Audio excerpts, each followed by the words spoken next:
What's up, family? Welcome back to Out of the Darkness. I am Q. I'm getting my hee-haws in. I'm having a great time because we just saw one of the most important arrests in a very, very long time because of the fact that I truly believe that this is going to be the start. This will be the shot heard round the world. So, what am I talking about? Well, we all know Gavin Newsom. Gavin Newsom is the number one candidate of the Democrats right now for 2028. He is the top candidate. He is doing everything he can. He's putting together a war chest. He is coming for whoever is going to come after Donald Trump. The problem is he's trying to position himself to be some sort of a moderate, some sort of a everyday's guy, every man's man. The problem is, guys, we've watched Gavin Newsom. We've seen the way he's run one of the finest states in the nation, California, into the ground.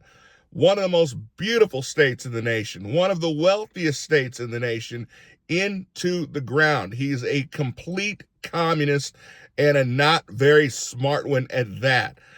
We watched he shut down schools within his own state.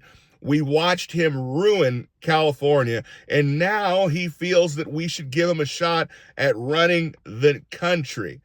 Well, he just had his his former chief of staff has been arrested.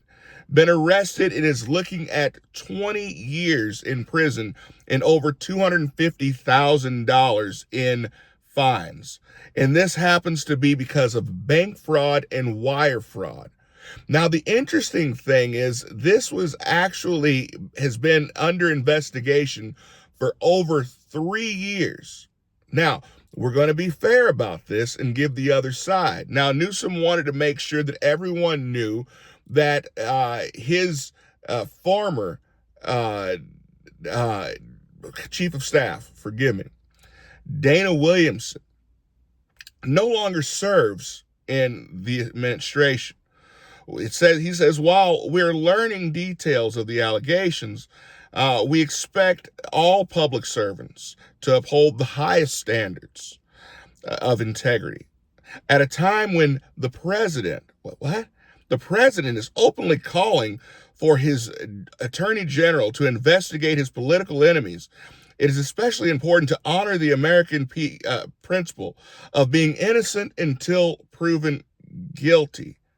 Now, wait a minute. The interesting part about it is so if this person is a former, if Dana Williamson, is a former staffer, chief of staff, I mean, you would admit that that was the second most powerful position in the state of California.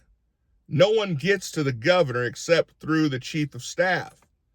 But this person has been under investigation for 3 years. The person did not leave until last year. So that means this person has been under investigation under the Biden administration. President Trump only got in earlier this year. I know it seems like longer than that, but did not get sworn in until January of this year. So that means for nearly 2.5 years, this person was being investigated by the Biden administration. So how does Trump get brought into this? How is this Trump's doing? That makes me wonder. It makes anyone who's actually reading between the lines, why would Gavin Newsom feel the need to bring Trump into this? Unless Gavin Newsom knows that this is going to somehow lead to him. There was an entire ring of people who went down as a result of this wire fraud, bank fraud activity. But we've already seen people like Letitia James be brought down because of this same type of activity, bank fraud. And so I find it very interesting that now he is trying to make a case and say Trump is responsible for this. Let me know what you guys think about this, but I think Newsom is dirty. Comment below. I'll see you guys next time. Be blessed.